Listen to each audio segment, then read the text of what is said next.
Good morning, I'm back. Well, I haven't really been anywhere. Just had a couple of days of not making videos.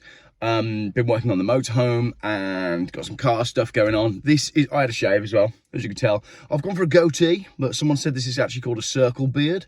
But it's a motorbiker look, isn't it? Phil says I look like a motorbiker, but more on that in an upcoming video.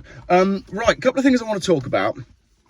Firstly, I've got to say a belated happy birthday to George, because it was his birthday yesterday, and I promised I'd say happy birthday to George, but I didn't make a video yesterday, so I didn't. Right, that's that. Let's have a look at a couple of things I want to discuss. Have yourself a cup of tea and a coffee. Cup of tea and a coffee, just one or the other.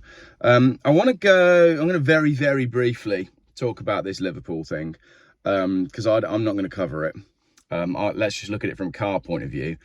I find it very strange that the Ford Galaxy had such low mileage. You buy a Ford Galaxy because you want to move people, and you get a diesel Ford Galaxy because you're doing a lot of miles. If you look at the mileage on the Ford Galaxy, it did something like 10,000 miles in its first 3 years. And even right now, it's on 40,000 miles, which is kind of unheard of. It's a 2018 Ford Galaxy. I had a look on Auto Trader. There's about 26 Ford Galaxies from 2018 on Auto Trader at the moment, and only 2 of them have got comparable mileage. As you would expect, most of the others are around 100,000 miles. Don't know what's going on with it. Not going to talk anymore about it. I know there's other channels that will dive into what happened and who got arrested and who didn't and who actually did it. I don't know why there's not any proper footage. I don't know. Just another thing that doesn't add up. Interestingly, you should join the Something Doesn't Add Up, Jeff Facebook group. If you can find it, it's heavily shadow banned. So that'll do on that one. Now, I want to talk about Neil Oliver.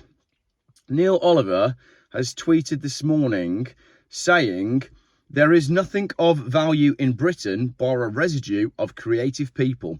When there's shortly no one here but those dependent on welfare, what then? When there's no one here even to generate the illusion." And initially I retweeted that thinking, yeah, you're right. And then someone replied saying, what about the people that stack the shelves? Because they're good people. And then I retracted my retweet and I thought, you know what? Neil Oliver's not right here. So I retweeted and I edited it and I said, actually, Neil, I don't agree. Yesterday, I drove to a caravan supply shop and I spoke to some lovely people about some seals I needed before we drove to an aluminium supplier who's going to do some custom work for my motorhome. And now I'm waiting for someone else to come and do the wiring. These are the people that work and make the country work. And these are the people that are being betrayed. Real people. So no, there isn't nothing left as such. It's just sad, because I think what's going on in the country and the way the country is being systematically destroyed, the rug is being pulled out from under these people, because these working people, these traditional, that's the thing, isn't it? If you need something, like, I needed some aluminium, you go to the place, you have a conversation and stuff gets done. You go to your powder coaters, stuff gets done. Like, these are the industries that, it's like the lifeblood of Britain, the industrial estates all around the country. That's where life takes place, and that's where the rug is being pulled out from under us by our very government. So Neil, I don't agree that there's nothing left. I think there's a lot left, and I don't know what to do about it. I want to talk a little bit about in this slightly depressing video. I've got 3 articles I want to talk about based on so many pop-ups. Click to show or hide. There you go. So I want to talk a little bit about the economy again. You know that I've been talking about the economy and just how well things are going. All right, I've got 2 articles from Fleet News that give us an insight as to what's really going on, because we're not getting the truth from our government. Right, so this is an interesting one. This was posted on the 14th of May in Fleet News. Record returns of company cars through redundancy blamed on the Chancellor. Record levels of returned vehicles from staff who have been made redundant are being blamed on the Chancellor. The pigeons are coming home to roost, said Andrew Leach, founder of Tamworth-based Fleet Evolution and head of Mercia Fleet Management, following on from Rachel Reeves' misguided first budget, which she said would not affect working people. We have seen record levels of returned vehicles due to redundancies of working people.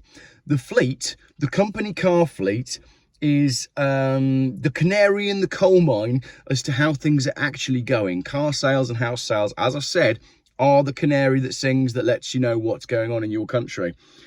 If we are returning more fleet cars, then people are out of work and the economy is crashing. Leach said that last month, the number of returned electric or hybrid cars to the salary sacrifice and fleet management specialist rose by 43% to their highest level since the business started trading in 2012. Let me translate that for you. More people are returning company cars than ever because they are out of a job. So that's good. Now let's go over to our next article for today, which is from the 27th of May. Sorry for the depressing video. As I said, sales volumes in new and used light commercial vehicle markets fall. So not only are company cars being returned, light commercial vehicles are not selling at the rate that they should be. April saw a 5th month of decline for the UK light commercial vehicle market. Again, do I need to spell it out? If companies aren't buying vans, aren't buying new vans, then they're not growing and expanding. And if companies aren't growing and expanding, then all they're doing is battling to stay exactly where they are, or they are contracting, which means we are in a failing economy, which is in line with the fact that most people seem to think that we now live in a failing country, which is a great shame because it's all been done deliberately by the politicians, when the real people that work in the aluminium shops and the caravan shops and the automotive shops, the real people are the people that are going to suffer. This is the thing. The market for light commercial vehicles between 2.5 tons and 3.5 tons gross weight, so this is like small to medium sized businesses basically, suffered the biggest drop. Following a 10% drop in March, April saw a further decline of 22.9%. There were 12,113 new registrations recorded, which was 3,600 fewer than April 2024. That is a big drop. Now, there's more to this, okay? I'm happy to admit the price of new vans has gotten ridiculous. You don't get change, I think, these days from £40,000 for a new van. And if you look at the Ford stuff, we've had all the problems with wet belts. Go back to my video about Ford Transit wet belt failures. It's not just the fact that people aren't buying them because they're poor and things aren't working, because you can look at the type of vehicles that are selling, and that sort of says it in the statistics. April 2024, though, for example, 2,148 Ford Transits were sold, so 2,100, and in April 2025 it's 1,600, so it's quite significantly down. And the Ford Ranger as well, the pickup truck, last year 1,400, this year 1,200. So Transits are down by 500, Ford Rangers are down by 200, and again, Ford Rangers are purchased by companies because they get around the company road tax thing. Pickup trucks, this is why you never ever see a pickup truck in the UK with anything in the back. And then the Citroen, what else have we got that we can compare there? The Vivaro, look at this on the Vivaro. Last year in April, 1,661 Vivaros registered. This year, 933. There's 728 less Vivaros this year. So overall, we are about 1,200 vehicles down, but there's big drops in those specific vehicles. The Ford Transit Custom, though, is up. The Transit Custom last year, 1,900. This year, 2,500. So we have got a gain on the Ford Transit Custom, but I think the Custom comes in lots of different varieties as well. Lots of different things you can do on that. So that's that one. And then the last bit that I want to talk about in this slightly longer video to make up for the fact that I haven't posted for 4 days. The government hears electric van challenges firsthand from fleets. This is another article. There's been a meeting which was chaired by the British Vehicle Renting and Leasing Association, and it was attended by the Future of Roads Minister Lillian Greenwood. Explored the barriers to adoption of electric vans and the solutions that are required to support the sector. So basically they're realizing that electric vans don't work. The other thing that I've got to make a specific video on is Sadiq Khan is raising the congestion charge to £18 a day, which is not going to help any of the things that I've discussed. It's not going to help the teachers. It's not going to help the carers. It's not going to help the people that really matter, that make the country work. And when you combine all of these things together, what we have is a government that is determined to stop the country from working. I hope you're enjoying your holiday. Today, I've got about an hour before the wife catches me. She doesn't know what I'm doing. I've told her that I've bought 2 new seats for the front of the motorhome. And that is kind of true. These seats from this car, this is my brown beauty, the brown Volvo XC70. These seats are going to be retrimmed and put in the motorhome. But that means I'm going to need some seats for this car. Well, I found someone who is selling a complete and immaculate interior from a Volvo V70R. That means it's got diamond stitched half leather Alcantara with fresh door cards, fresh everything. So yes, I have bought some new seats for the motorhome by also buying a new interior for my Volvo. So right now I need to strip the interior completely of everything except the driver's seat. Then I'm going to drive to Mansfield and I'm going to reinstall an R interior, making this car an extremely rare Volvo V70 cross-country all-wheel drive R. The car that Volvo never made. That's my plan today. Sorry for the lack of videos.